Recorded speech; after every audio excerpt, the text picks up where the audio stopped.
Welcome back to the 1 in 3 Speakout, hosted by Advocates for Youth. I'm Carly Manis, a 1 in 3 campus student activist at the University of Michigan, and I am privileged to be one of the hosts today for this historic event. We're bringing the 6th hour of the first ever online abortion Speakout to a close. Throughout the day, we'll hear from over 100 people talking about their personal abortion experiences. And thank you so much for joining us today. And thanks to the many people who are joining us with their personal stories. As many of you know, 1 in 3 women will have an abortion in her lifetime here in the United States. Despite the fact that abortion is a very common experience, we rarely talk about abortion openly and decisions to end a pregnancy. For too long, conversations around abortion have been dominated by politicians and anti-choice activists who use shame and stigma as a tool to silence people and to advocate legislation that limits access to abortion services. Today, we are working to build a new conversation, one that is grounded in the lived experiences of real people, one that works towards building community rather than isolating, compassion rather than shame. We're shattering the silence. We honor the long tradition of speakouts that started on the eve of the historic Roe v. Wade decision. We also honor the long-standing tradition of storytelling in social justice movements, the tradition of placing people and their lived experiences at the center of the conversation. Today, Advocates for Youth is grateful for the opportunity to host and bring together people from all over the country to break through the stigma and shame people often feel around abortion and to highlight real people's experiences and stories around abortion care. In the last hour of the Speakout, we heard from Candace, an activist who was moved to share her story with a coworker who needed help. From Sonia Renee, an amazing spoken word poet with a powerful story about her abortion experience. And from Amy Hagstrom Miller, who is fighting restrictions in Texas that would close nearly all abortion clinics. All of us have a role in shattering the stigma and ensuring that women have access to safe and legal abortion. So today, if you have a personal story and would like to share it, just visit www.1in3campaign.com to share your video or written story. I'm joined in this hour by a new co-host, Shivana Jawar of the National Women's Pacific Forum. Thank you so much for joining us, and welcome to the set. I'm so very happy to be here. I think it's so important that we share our stories to raise awareness for the fact that 1 in 3 women will have an abortion in their lifetime. And I think, that's the only way that we're going to be moving forward and changing the conversation. So I'm really happy to be here tonight. Definitely. We'd like to encourage everyone who's watching to go to our website and sign our pledge to end the stigma and the shame around abortion. You can sign right online at www.1in3campaign.org. Now I'd like to share a pre-recorded video from April.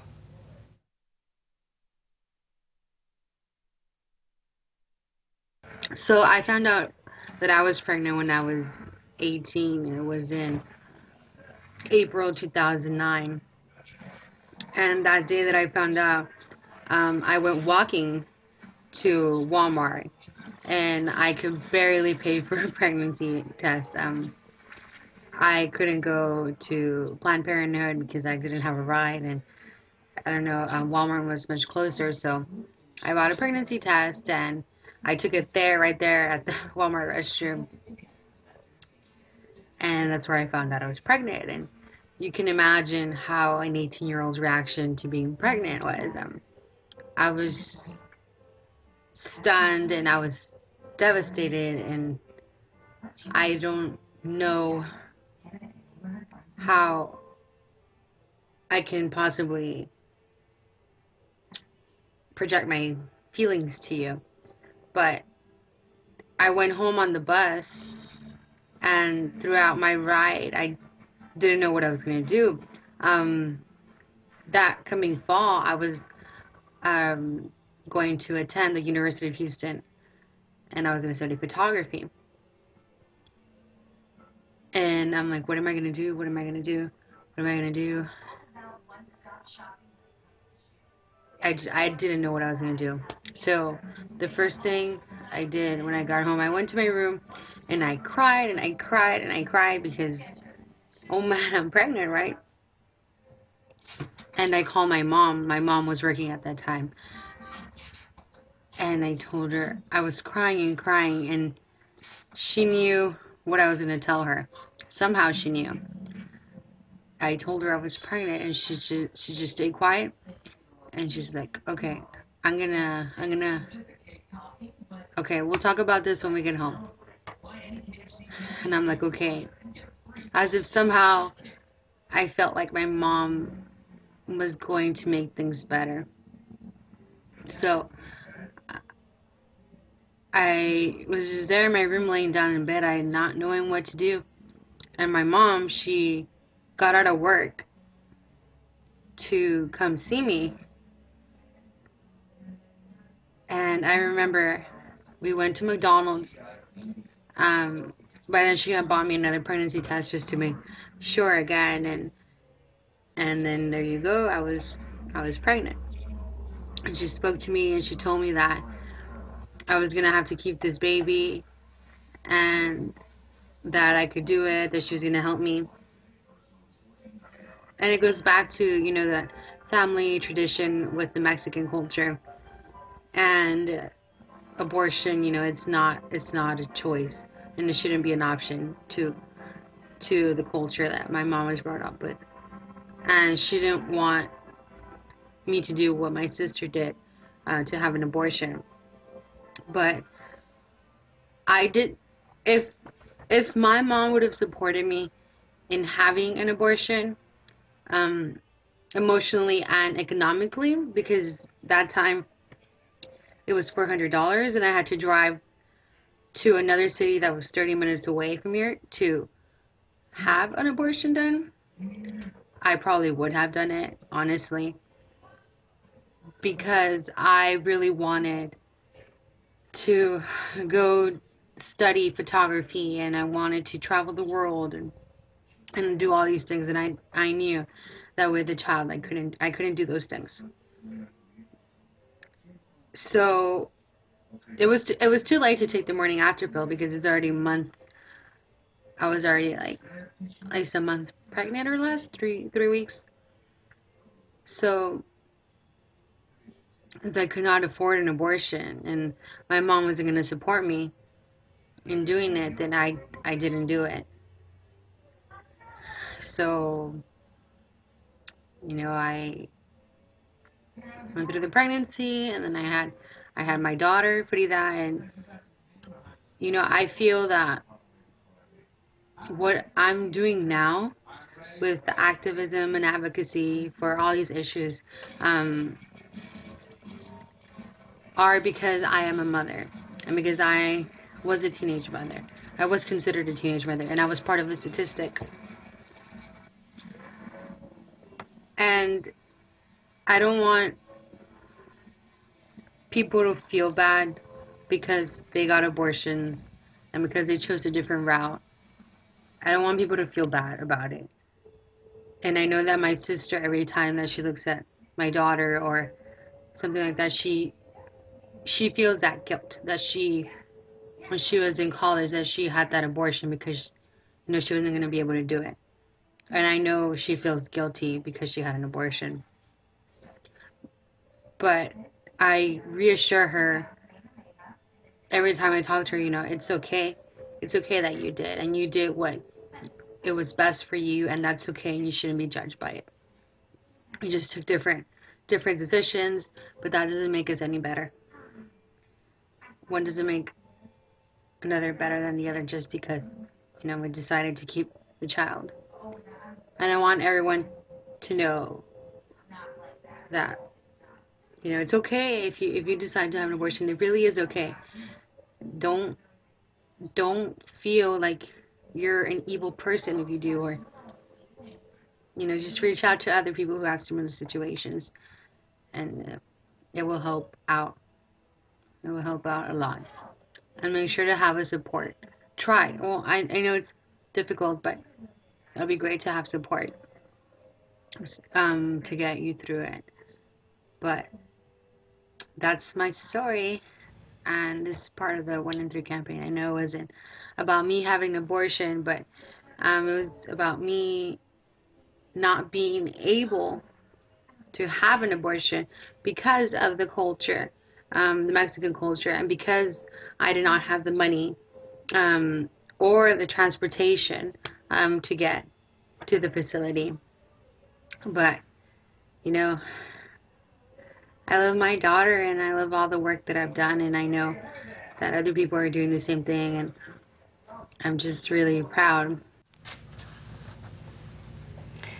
Thanks so much for sharing that, April. A reminder that the right to choose doesn't really exist if women can't access safe and affordable abortion care. And now I'm happy to introduce Monica Simpson. Monica Ray Simpson is the executive director of Sister Song, a collective of reproductive justice organizations from around the country. She is passionate and an advocate for access to the full range of sexual health services for communities of color. Monica, when reproductive health services are restricted, oftentimes it is communities of color that are most effective. Can you talk to us about Sister Song, its mission, and why access to abortion care is important to the work that you do?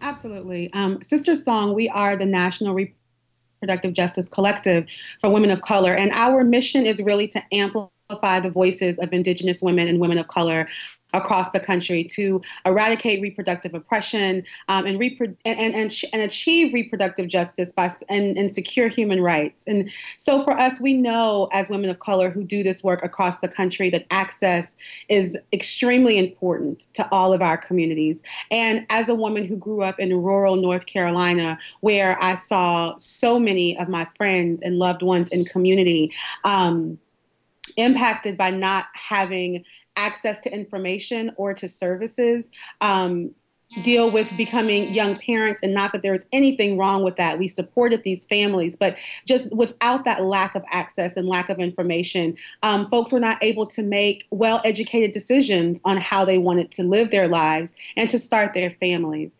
So it's an incredible issue and an incredible honor to do this work. Because it is so important for women to be able to have the access that they need to be able to make their own reproductive decisions. I know that at times the tactics of social conservatives have stigmatized women of color, particularly around sexuality, parenthood, and abortion. Can you talk a little bit about the billboard campaign that attacked African American women and why it was so important to fight back at that time? Absolutely. So the billboard campaign that started in 2010 hit Atlanta, Georgia first, and that's where Sister Song is based. And this was a campaign where we had billboards across the city that read, "The most dangerous place for an African American child is in the mother's womb." And it was shaming Black women in particular on their, for them making their own decisions around what to do with their bodies and when they wanted to create their families and how they wanted to do that. This campaign spread across the country, also impacting Latinas, also impacting Asian American women as well. And so it was definitely a direct attack on women of color across the country on our reproductive decision making. And so Sister Song created a campaign at the time in a partnership of Black women across the country saying that they, coming together to say that we are not going to stand for this, that we are going to we're going to make our own decisions.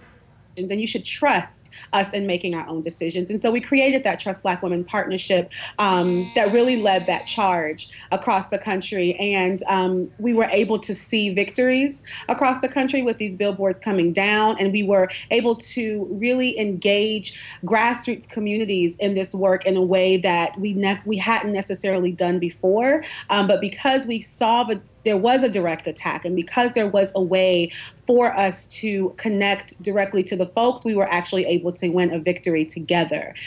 So yeah, that was that campaign. And unfortunately, we're still dealing with some of these billboards popping up across the country, not as prevalent as they were in 2010, but they're still using it as a strategy, and we're still having to combat those. And I really appreciate Sister Song's leadership in that fight. I want to ask you, in your mind, what is the most egregious barrier to care for women of color? To name one would be really difficult, right? Because there are just so many barriers to care. But I think it really starts with lack of access and knowledge, right? And so if women don't have the knowledge, right, to know what they have rights around, what they have available for them, and then to not have access, I mean, that's the worst part, right? To not know and then to not have the systems, the institutions, the whatever it is, right, that's needed for you to be able to make your decisions and to live your life in the way that you choose. I think that those are the two, if I could say two, I guess, those are two of the main things that I feel like major barriers to our work and things that we definitely have to work on daily. Thank you, Monica, for being with us and helping us shatter the stigma. Absolutely. Thank you so much. It's an honor. Yeah, hearing about Sister Song's work is just really inspirational as well. And now I'd like to share this great video from Councilwoman Bass of Philadelphia. Hi, this is Councilwoman Cindy Bass from Philadelphia, and I too want to stand with the 1 in 3 campaign. I want to thank the women who have told their stories. They were just so courageous, and this was a very intimate decision that they had to make. And I think sometimes when we have so much conversation about something so personal, we forget that there's a person behind it, and it is an intimate decision that affects women from all walks of life. And so this is a decision that's really to be made between a woman and her physician and no one else. I hope that you'll stand with me and stand with these women as we continue to fight for reproductive freedom and choice. Thank you. Thank you so much for sharing that, Councilwoman Bass. Having champions who stand up for women's access to safe abortion care means everything. Over the last 2 years, over 500 people have shared their abortion stories with the 1 in 3 campaign. Each person's story is different, and each contributes to ending the silence and shattering the stigma around abortion. If you would like to share your story, just visit www.1in3campaign.org to share your written or video story. My name is Marcus. Even though I was born in New Jersey, I grew up in Lee City, Texas, an idyllic small town where the major concern is who would win the next football game. But still, even we suffer from the effects of abstinence-only education. And we saw this in increased teen pregnancy rates in our communities. People who were getting straight A's as model students, and yet being shamed for their lack of information that they did not provide to them. And we're seeing, as we go forward, that the stigma is a major barrier to anyone who wants to have health care or abortion access in our communities. People are afraid of being kicked out of homes, especially in really religious homes and households. People have talked about those concerns. And my thing is, I think we should have the challenge, we should issue the challenge, first of all, to eliminate stigma. We do this through education. And healthcare access and abortion is important because not only is it conducive to good life, it's important that we have the choice and self-determination of how we live our lives. And that's something that should not be sacrificed or ever given up. I issue a challenge to, one, eliminate stigma in our communities and make sure that we do so through education. And that lastly, you tell your own story, because everyone has a voice when it comes to access. Yo me comprometo a alzar mi voz en contra de las personas que culpan a mujeres que han tenido un aborto. Yo me comprometo a ser parte de la formación de una cultura con empatía, justicia y que brinde acceso a abortos seguros y que brinda apoyo a 1 de cada 3 personas que tendrán un aborto en su vida. El estigma y el silencio se acaban aquí. Hi, my name is Layla, and I go to the University of Houston. I grew up in a small town south of Houston called Dickinson, Texas. It's a very religious town. There's a church on almost every corner. We had no sex education, very little at all. I didn't grow up learning about sex or healthy relationships. My parents never taught me anything. But when I was in high school, I was in a short but somewhat emotionally abusive relationship. And I remember sitting down with my mom, and she told me that we don't get abortions in this family. If you get pregnant, you're gonna have a shotgun wedding and that's that. And I was blown away. I was like, what? Where is this coming from? I was shocked, and I've learned over the years that that's basically what a lot of young people go through at home, at school, just the stigma that surrounds the education and learning about your body, learning about sex, learning about relationships. It's absurd. You can't make healthy decisions about your body or your life without an education. Luckily, right next to our campus at the University of Houston, there's a Planned Parenthood, and it does provide abortions. College students there have more access than most people in our state do. But unfortunately, from where I grew up, there are no abortion clinics there. In fact, on your 30-mile drive to Houston, you'll come across a lot of CPCs, which are crisis pregnancy centers. Clinics that are, well, they aren't health clinics, to be honest. They just provide false information and lies and more shame and stigma toward women who are pregnant who go there asking for help. Because their signs read, pregnant, need help. It's a place that you go looking for answers and there aren't any there. I think that the best way to eradicate stigma and shame is to educate. I think all people have a right to education, a right to make their own healthcare decisions, and they can't do that unless they know about the resources made available to them. We're now joined in studio by Dr. Sarah Immerschein, an OBGYN at George Washington University. Good evening. Thank you so much for being here with us today. We'd love to hear your story. So I've been an OBGYN now for over 30 years. I trained at Bellevue in New York, and we did abortions routinely as it was part of routine medical care. Then I got married and moved down to Washington, joined a private practice and worked for a while. Then my kids went away to school. I decided I had to do a little bit more. So I went back to school. I got a master's in public health, and I thought, I'm going to work on health policy. But you know, the most valuable skills I have are my clinical skills. And how best to help people, but to give them the help they need. And so now I'm working at 2 different clinics. I really enjoy the work I do because it's so gratifying. Every woman leaves with her problem solved. They all make it out like it's such a big deal, all these politicians, but it really isn't. You got a problem, you can solve it easily and safely and inexpensively. But shame, shame, shame, they all make everybody feel so terrible about it. And can you tell us a little bit about why you do the work that you do? Well, really it is because it's needed. We've had a big drop in abortion providers in this country over the years. It's a void that I saw that had far more public health impact for me to go every day to a Planned Parenthood or an independent clinic where so many abortions are performed in this country. We forget about all those little independent clinics that really provide the services and travel under the wire, and places like Dr. Tiller worked at, where he, you know, really did the yeoman's work for so many women. And so I saw that void, and I find it incredibly rewarding. People are scared. I can comfort them. People are frightened. They're afraid of not knowing what to expect, and they're treated with respect and kindness. And they walk out, and their problems are solved. Well, maybe not all their problems. Well, thank you so much for the work you do, and thank you for joining us today and helping us to shatter the stigma. Well, it's a shame the way people think, because women have always been seeking abortion care. Women will get pregnant. Women will seek abortions. It's a matter of life and death, and it happens everywhere, and it's always happened. We've just enjoyed over 40 years of safe legal abortion, and now we're creating more and more problems for the women who really need it. It's the poor women, the women who find themselves accidentally pregnant, the women who have fetal abnormalities and they want to stop abortions at 20 weeks. Well, what if you find out there's an abnormality at 24 or 25 weeks? It's safer to terminate the pregnancy than it is to continue that pregnancy to term. Why should a woman be forced to carry a pregnancy to term? Who makes those decisions? And now we're joined on Skype. Thank you so much again for being here. And now we're going to move to Skype, where we are joined by 1 in 3 activists of the University of Minnesota who are holding a viewing party for today's Speakout.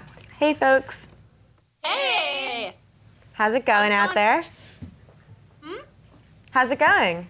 It's going well. Yeah. I'm really excited to hear everyone's stories. It's such an honor to hear from all these women sharing their experience, especially when they've so often been told that they need to be silent.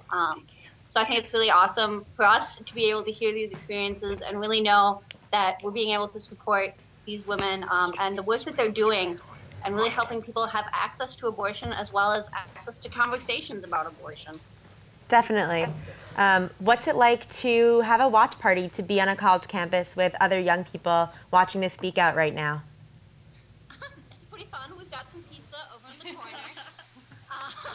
I think it's always good, to know that there's other pro-choice voices in your community. I think a lot of times when we go out in our community, it's to interact with anti-choice people when we're clinic escorting or talking to campus.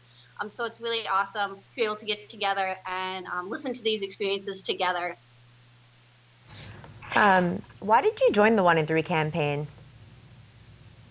Well, personally, because I thought it was an awesome campaign.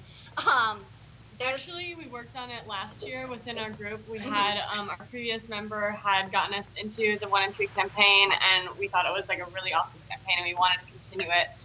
So we just kept on rolling, and we were just felt like it was one thing that we could all get behind. So. Yeah, we really liked it because of a lot of the work we do is very political or educational, and this campaign is really about supporting women, which we really liked. Definitely. Why is it important to challenge stigma specifically in your community? Because stigma perpetuates more stigma. And we've seen different studies have shown that when people realize that people in their lives have had abortions and need abortion access, they're more likely to support abortion access in their community. So it's really important to be sharing these stories and shattering that stigma because it makes it personal for people. And when it's personal, they're more likely to see how important it is to support it. Definitely. Thank you all so much again for joining us. Thank you. Thanks. Have a great watch party. Bye-bye. Bye. And if you'd like to support more student organizations like Students at the University of Minnesota and other campus groups, please consider donating to the 1 in 3 campaign by visiting www.1in3campaign.org. So Shivana, how's your first 30 minutes up here been? It's been great. It's so inspiring to hear from people that are doing the work and who are really being courageous and brave and just coming and telling their stories to the world. Yeah. I'd love to hear more about why you're involved in this work and why you think it's important to help destigmatize abortion. Yeah, sure. So I come to this work from the perspective of an Asian American woman, and that is the community that I work for every day, all day. And, for me, one of the big things that I'm trying to shatter is the stereotype that we are a traditional community and abortion just doesn't happen. Right? And not only does abortion not happen, supposedly, but we don't support abortion, right, is the idea. And so I have kind of made it a mission of mine to talk with people to say, no, folks have abortions in our community, and also there is support for it. There are numbers to show it. Yeah. So we know that 78% of people in the Asian American and Pacific Islander community support some form of legal abortion. And yeah, I just feel like it's really important for Asian American women. Definitely. Now that you've started doing that work, do you find that more women in your community are telling their stories when they know that there's a person like you out there who supports them in whatever decision they've made? Slowly but surely. I think it kind of takes one person to crack the door open in a room, and then people start opening up. Definitely. Yeah. Thank you so much for sharing that. Yeah. And now I'm happy to welcome Jack, who will share their story. Welcome, Jack. Please start whenever you're ready. How are you? Good. How are you? I'm doing well. My name is Jack Kwame. My pronouns are they, them. I don't identify as a woman, but I've had an abortion. I had an abortion, a medicinal abortion, right after my 20th birthday. I was in a relationship from the age of 16 to around 21. It ended shortly after said abortion for a lot of reasons. I wasn't in a position to, well, one, financially support a child if I had so chosen to give birth to one. But also dysphoria had a lot to do with my decision to have said abortion. One, I was young. I was still an undergrad in college. And when it comes to dysphoria, a lot of mine personally comes from, the fact that I have internal organs that I don't necessarily want to discuss. I don't like to acknowledge them. I don't like to think about them. I live in Florida, and when the year that I had my abortion, regardless of it being surgical or medicinal, Florida had passed legislation saying that you had to have a transvaginal ultrasound in order to get your abortion. So not only do they do that before when you first go into your clinic visit, but they have to do it 2 weeks later when you do your checkup. And that was really difficult for me. I had initially chosen to have a medicinal abortion because I wanted to be private. I wanted to have my moment at home. I wanted to be able to reflect on that myself. I wanted privacy. I didn't want anybody touching me, which was another issue. And it is for a lot of people in the trans community. I think it's really important that we state over and over and reiterate, transgender people have abortions too. There's a lot of talk of women and her decision and what women do. Yes, women totally have abortions. Not all of them. Transgender people do too. Non-binary people do too. Agender people do. Genderqueer, neutral. I'm trying to think of like more third gender, two-spirit. Pansexual people do. Bisexual people do. Everyone is capable of having abortion. There are so many different identities of people who have had abortions, and their story is just as important as cisgender women's. And I think that's something that's definitely lost in the rhetoric. So I've been sharing my abortion story as somebody who is trans, is non-binary, doesn't identify as a woman, but definitely had an abortion at places like the Civil Liberties and Public Policy Conference in Massachusetts this past year. And I did my undergrad at the University of Central Florida, and the Voices for Planned Parenthood group there also did a Speakout, which I'm so about sharing my story whenever I can, because it's so important that there's representation, that transgender, non-binary, queer people of color like myself have had an abortion and will continue to access reproductive health and reproductive care.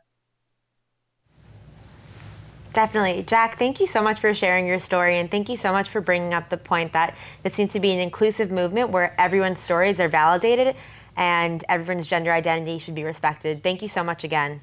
Thank you. And I'd also like to thank Carly, who's leaving us now. Thank you so much for hosting today, Carly. Definitely. Thank you for having me. Yeah.